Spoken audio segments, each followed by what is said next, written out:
অনেক বছর আগে ছোট্ট একটা গ্রামে রামু নামে একজন লোক থাকত। ওর কাছে অনেকগুলো মুরগি ছিল।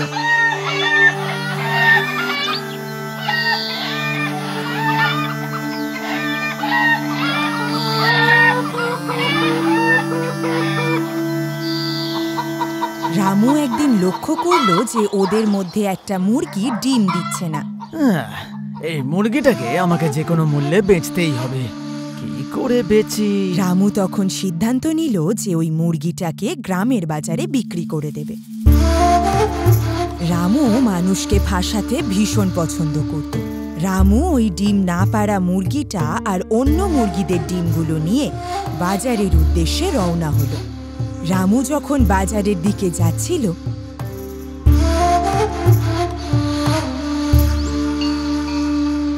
আরে এটা কি? এখন তুমি কোত্থেকে ফিরে আসছো?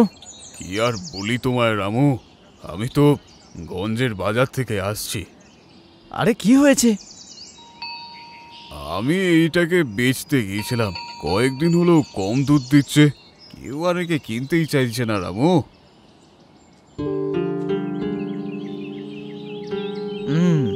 এই গরু কতটা দুধ দেয়? কি আর বলি, খুব মুশকিলে 1 লিটার। রামু, তুমি কি মুরগিটাকে নিয়ে গঞ্জের বাজারে যাচ্ছ? হ্যাঁ, না মানে ওকে নিয়ে আমি একটা অন্য জায়গায় যাচ্ছি। এই মুরগিটাকে নিয়ে? আরে এই কথাটা যেন আর কেউ জানতে না পারে। আসলে এটা একটা আশ্চর্য মুরগি। জাদু মুরগি? মিথ্যে বলো না রামু। তুমি মানো চাই নাই মানো, এই মুরগি একদিনে 10খানা ডিম দেয়। আরে বাপ রে! আবার কখনো কখনো এই মুরগি একটা করে সোনার ডিমও দেয়। কিন্তু এর প্রমাণ কি আছে? এই যে এই ডিমগুলো ও রাস্তায় যেতে যেতে পেড়ে ফেলেছে। যেহেতু ও সোনার ডিম পারে, তো সেই জন্য আমি ওকে নিজের সাথে সাথে নিয়ে ঘুরি। ও, এটাকে বিশ্বাস করা তো একেবারে অবিশ্বাস্য। ঠিক আছে, বিশ্বাস করতে হবে না। তাছাড়াও একে একটা খাঁচায় আটকে রাখার কথা ভাবছি। সবসময় তো হাতে করে নিয়ে ঘুরে বেড়ানো যায় না। রামু, তুমি কি এটা বেচতে চাইছো? আসলে তুমি যদি বলো তাহলে তো একদম না, কারণ আমার কাছে এটা লোকসান হবে। আমি অনেক টাকা দেব, আর সাথে এই গরুটাও। তুমি কত টাকা দেবে? আমার কাছে 5টা ব্রোঞ্জের মুদ্রা আছে। 5টার উপর মুদ্রা দেবে, তাও এরকম সোনার ডিম পাড়া একটা মুরগির জন্য? আরে এ সোনার ডিম পারে।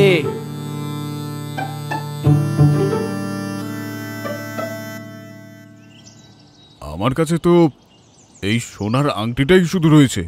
এটার বদলে তুমি ওই মুরগিটা দেবে না?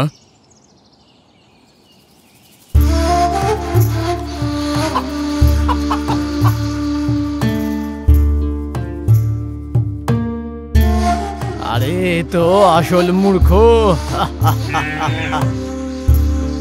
এখন এই গরুটাকে অন্য কাউকে বেচে দিতে হবে। দেখি কি করা যায়।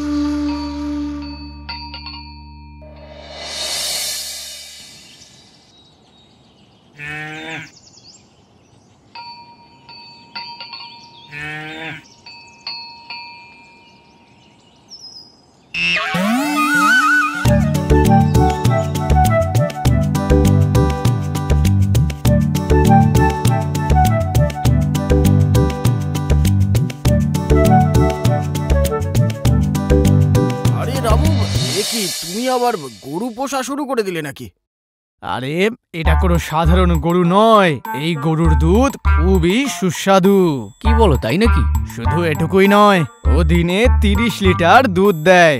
আর সেটাই নয়, মাঝে মাঝে 40 লিটারও ও দুধ দিতে পারে। তুমি কি সত্যি বলছো? 40 লিটার দুধ? আরে হ্যাঁ, আমিও প্রথম এই তোমার মতোই অবিশ্বাস করেছিলাম। উনি আমাকে 30 লিটার দুধ বার করে আমার সামনে রেখে তারপরে দিয়েছেন। তাহলে সেই দুধটা কোথায়? আমি ওটা বাজারে বেচে দিয়েছি। কিন্তু তোমার তো এসবে কোনো অভিজ্ঞতাই নেই। যখন আমি একে দেখলাম তখন এটাকে আমার দেওয়ার কোনো রকমের ইচ্ছা ছিল না। আর এরকম কোনো লোক আদৌ আছে বলে জানা নেই যে এতটা বুদ্ধিমান যে এরকম গরু কিনতে পারবে। হ্যাঁ, ঠিক কথা। কিছুদিন ধরে আমিও ভাবছিলাম যে আমি একটা গরু কিনেই নিই। এরকম ব্যাপার হলে ভালো গরু দেখো আর কিনে ফেলো। আমি এর জন্য 20খানা রূপো মুদ্রা দিয়েছি। আমি তোমায় 25টা রূপোর মুদ্রা দিয়ে দিচ্ছি, তুমি আমায় গরু দিয়ে দাও। ও মাফ করবে, একে তো আমি বেচতে পারবো না। রামু দেখো, তোমার গরু পোষার কোনো অভিজ্ঞতা নেই, আর আমারও তো গরু চাই। আমরা একটা ভালো চুক্তি করতে পারি, বুঝেছো?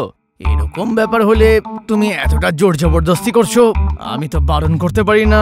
তো আচ্ছা ঠিক আছে ঠিক আছে, তাহলে নিয়ে যেতে পারো। যদি আমি শুধু এর থেকে দুধ বার করি তো ঠিক আছে? মানে আমাকে 25-এর জায়গায় 20খানা রূপো মুদ্রা দিলেও চলে যাবে। এটা শুনে ওই কৃষক খুশি হলো, আর খুশির চোটে গরুটার দুধ দোয়াতেই ভুলে গেল। তোমরা নিশ্চয়ই বুঝেছ রামুর চালাকি। রামু ভীষণ খুশি হলো। দুধ দোয়ানোর ব্যাপারে কিছু না বলে ও 20টা রূপোর কয়েনের বদলে গরুটাকে বেচে দিল।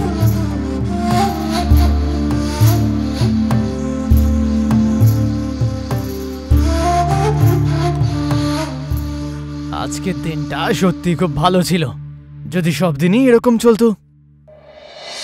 যেই কৃষকটা গরুটাকে কিনেছিল সে ওই গরুটাকে অনেক খাবার খাওয়ালো। তবে কৃষকের আনন্দ বেশিক্ষণ টিকল না। পরের দিন যখন ওই কৃষকটা গরুটার দুধ দোয়াতে গেল তখন আরে এবার আমরা কি করব? এই রামু তো আমাকে ধোকা দিয়ে দিল। ও তো বলেছিল 30 লিটার দুধ পাবো, কিন্তু 2 লিটারও পেলাম না। কেনার আগে একবার তোমার ভাবা উচিত ছিল। গরু তো কিনে নিয়েছি, আমাকে ধোকা দিয়েছে। রামু আর এই গরু ফেরত নেবে না, এটা আমি নিশ্চিত। একবার পঞ্চায়েত প্রধানের সাথে কথা বললে হয় না? ঠিক বলেছ, আমি এক্ষুনি গিয়ে দেখা করে আসছি। ওই কৃষকটা পঞ্চায়েত প্রধানের সাথে দেখা করতে বেরোলো।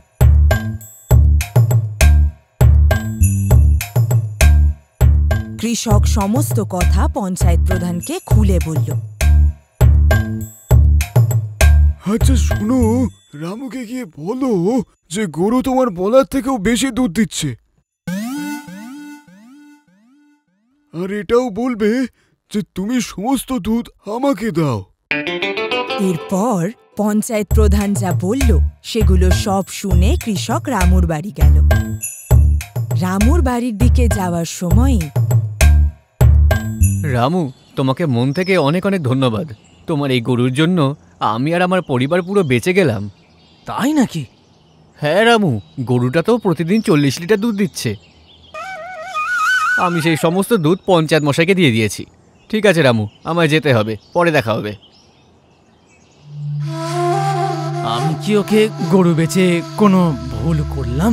যাই পঞ্চায়েত প্রধানের সঙ্গে কথা বলে আসি। রামু পঞ্চায়েত প্রধানের সাথে দেখা করতে তখনই ওনার বাড়ি গেল। কে? রামু, এসো এসো। আপনার দুধ চাই আমি শুনলাম।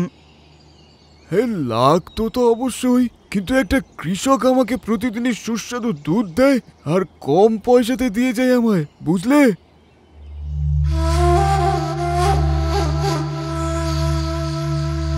আরে এবার আমি কি করব?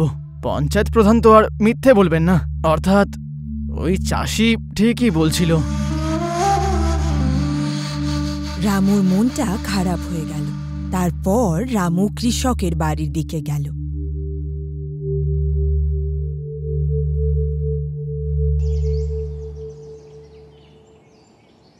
আরে এসো রামু, এই দুষ্টু গরুটার তাজা ঘাস খেতে ভালো লাগে খুব। মানে সত্যি কথা বলতে হলে এই গরুটাকে আমি আবার কিনতে এসেছি। হ্যাঁ, আবার কিনতে এসেছো মানে? হ্যাঁ। না না, একে আমি ছাড়বো না। এই গরু আমি বিক্রি করব না, এই আমার জীবন বদলে দিয়েছে পুরো।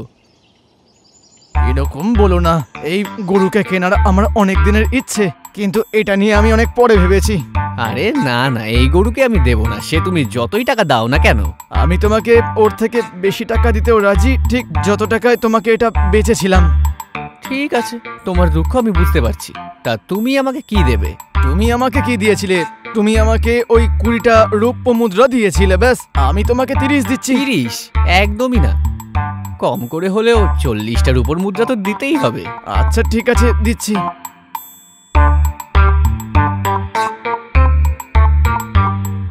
দাম বেশি হয়েছে তো কি হয়েছে, লাভও তো ঠিক সেরকমই হবে। রামু, যে গর্ত তুমি খুঁড়েছিলে তাতে নিজেই পড়ে গেলে।